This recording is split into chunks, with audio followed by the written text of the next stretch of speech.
Who's heard this in their day-to-day lives or throughout the business? You think you know everything, don't you? Or keep on living, keep working, you need more experience before you can offer input here. Or how about this? Why can't we? Or just because it's been done the same way doesn't mean we have to keep doing it that way. We'll be working on setting the goal of gaining a better understanding of how we can best and better communicate with one another rather than simply complaining about it. We have to overcome what are perceived as that gap or the shortcomings that people may have and use them to advantage. 3 steps. Identifying what those communication issues are so that we can overcome them between the different generations. Develop a better understanding of why it is certain generations act the way they do, and exploring the uniqueness of the millennial generation in particular. A lot of people, especially generational firms, they'll tell their kids, well, you know, retirement is the grave for me. I'm never going to retire. The cemetery, that's going to be my retirement. It's funny, and my mom said the same thing, but just be careful as you're telling that to the younger generation, because they may view it as a lack of an opportunity to move up and run the business one day. So you may just be funny and showing what a hard worker you are, and that, you know, you'll work this business, you'll keep it going until you die, and then you could take over. But you know, they're looking at it, well, what if I'm not around? You may live to 90 years old. What if I'm not around? Or what if I'm too old to even run the business by that point? So just be careful of how you say certain things. Be aware that it might not be intended the way that you mean it to be. So you always have to keep in mind to motivate that younger generation. And then cognitive decline, it's something that we do have to address in our businesses, but treat it with kid gloves, especially when you're dealing with someone who they know something's wrong, but they don't want to address it. Sometimes we don't want to address it, but they're scared too. So you have to be willing to take them by the hand, help them get the help that they need, whatever you need to give them to the doctor or whatever, but help them along with it, and don't just be cold to them, because it can be a time where they're scared too. But it's something that we have to address in the business, because over time, as you let it get worse, it'll become a detriment and hurt the business and become a detriment to the staff as well. So the elders or the boomers, their strengths. We have to, as the younger generation, we have to realize how much value that they give.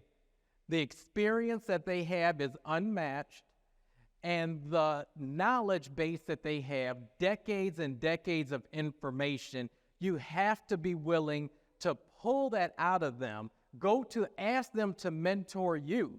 Take that initiative. If you're not willing, or if you believe they're not willing to bring you along, you go to them and you ask them to mentor, ask them for advice. But you cannot let those strengths, you can't let that experience go to waste and just let them retire and go off into the sunset with that knowledge. You have to pull that information out of them to use it so you can uplift yourself and you grow as a young professional. Strengths of the millennials or the younger generation, and these are things that you can use to better your business. The younger generation is going to be very adaptable to a changing situation, especially the ex-millennials, which I'll get into, which is the earlier version. They're going to be able to adapt to things, especially technology, and using technology in your business. You may not want to get on social media. You may not want to have a robust, updated website. But hey, I guarantee you've got people at the firm that are young enough that can do that for you and take it off your plate. So use those people to your advantage. And weaknesses on the older generation sometimes can be that you overlook more progressive ways. Sometimes you say, hey, if it's don't broke, don't fix it. But you have to learn to be a little progressive and take on those new ways of doing things. One thing I heard yesterday, and I thought it would be applicable today in a podcast, was you have to have the courage to disrupt what is in order to create what could be. I'll say that again. You have to have the courage to disrupt what is in order to create what could be. And last thing, we have the younger generation. We just have to realize what our weakness is. Sometimes we overlook those contributions of the older generation, which we have to, like I said before, you have to take that on. You have to pull that knowledge. You cannot let that knowledge go away and move on with them. So you have to be willing to step out of your comfort zone and go to them and ask for help. And also, sometimes we can be too reliant on technology. I'll be the first to say. Sometimes the old ways are the best ways, and they just need a little tweaking, but you can't just throw them away and forget about it. By 2025, it's predicted millennials will represent 75% of the workforce. So it's here. The millennials are here, and Gen Z is up and coming. So we have to be willing to work with them and find ways what motivates them in order to do better for your business. So I wrote a book a year and a half ago that breaks down the millennial generation. And in that book, we break down the earlier side of the millennial generation as the X-millennials. So I've coined them the X-millennials because they still have that sort of old school ways of doing things. They're going to have a lot of the Gen X qualities. They grew up in the early days of the internet. So we'll consider an ex-millennial. I was born in 82. I still remember going to the library and using the Dewey Decimal System to check out books. So try and get someone born, around 2000 or in the late 90s and trying to get them to even spell Dewey Decimal. But as the ex-millennials, we know how to relate. We grew up before the internet. Social networking didn't come around till late 90s with AOL Instant Messenger, if you guys remember that. And then you got into Friendster and then Facebook later on in the 2000s. But we always had to adapt to technologies. We always had to move through. I remember being in high school and there was only a few computers in the library. But by probably my senior year in high school, we had more computers than probably books in the library. So just in that 4 years is how quick things can change. So those ex-millennials use them to bridge the gap between the social millennials and those Gen Zers in your business because they will better relate to them better than you can and probably more so that you don't even want to. So use them. Social millennials, this is the latter part of the millennial generation. They were always connected to the internet. So I remember being on the phone in my room talking to friends and the parents get off the phone. I got to use the phone. Get off. You got to disconnect. Social millennials, they didn't do it. They weren't on the phone. They were on their computer. They were text messaging. They have always been connected to their peers through technology. So you'll have to learn if you're working with a social millennial, they may not want to have a phone conversation when it comes. They would rather get a text. They probably don't want to email. They would rather just use a text option. So you have to be wary who you're working with, who's on your staff, and how to best communicate with them. You can rule with an iron fist and tell them this is how it's done in this business, get on the train or get off, and you're going to lose a lot of good staff. But if you can have that courage to step out, disrupt what's going on, it'll be all the better for your business. So how do we work together? Number one, we can't overlook or take for granted each other or underestimate what each other brings to the table. We have to understand each other's generational language. I know baby boomers came from that hard grit, that hard work mentality, and when they see somebody sitting over there on their phone, they're just looking, they're not doing any work. Well, they might be doing research on something. So you just have to realize that just because they're not working their fingers to the bone doesn't mean they're not being productive. And also, this younger generations that are coming up now, that's not what makes them who they were. If you're a Gen Xer, if you're a baby boomer, you take pride in that you worked hard, you built the business, and you wear that badge of honor. But that's not what motivates this younger generation. So you have to learn how to work with them and what motivates them, or understanding their language. Learning from their experience, having the younger generation learn from the older generation's experience.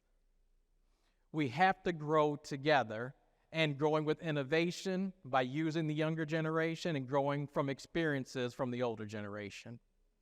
And also be open to accepting new ideas that come along the way. Don't shut someone out, and be willing to understand, well, sometimes change will take longer than maybe I want it to.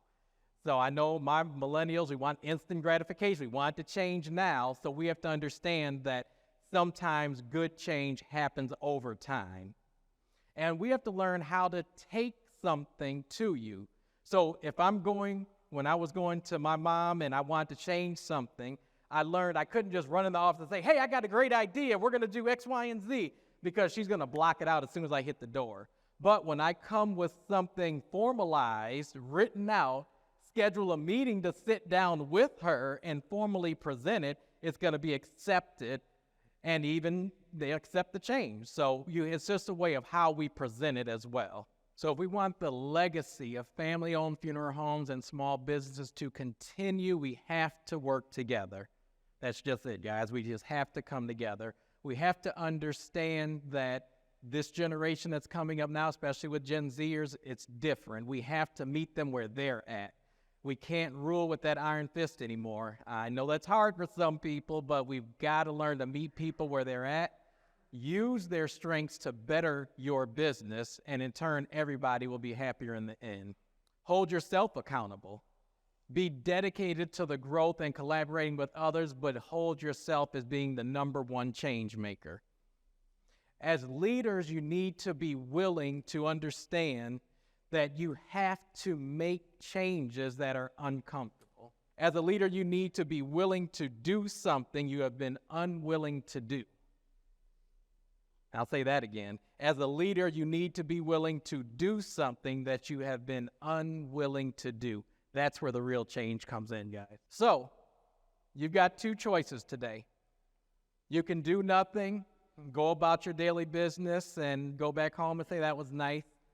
Or you can take action and begin to have these conversations with your staff, learning their individual uniqueness and finding ways how you can incorporate them into the business, giving them a piece of ownership.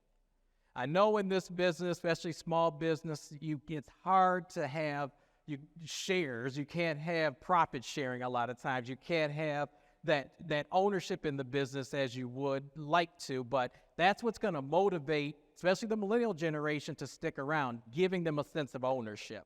So if you can provide them with a department they can run, creating something in the business for them to take ownership of, that's how you're going to hold on to those key staff people. So you guys can be like the kid treading water here in the pool, just having fun, thinking life is great. But meanwhile, the people who decide to implement these ideas, grow their staff, and improve for the better are going to look like Michael Phelps passing you by in the pool. So the decision is truly yours, guys. I've got one thing here that I'll sum my end up. It's Sunday, so I'm going to leave you with a little church verse here, or the Bible verse here. 1 Corinthians chapter 15, verse 51. We will not all sleep, but we will all be changed. We will not all sleep, but we will all be changed. Meaning you can't control change. Things are going to change whether you like it or not. People are going to change, but you have the power to decide how you will adapt to that change. And what will you do when you face change? That is in your power.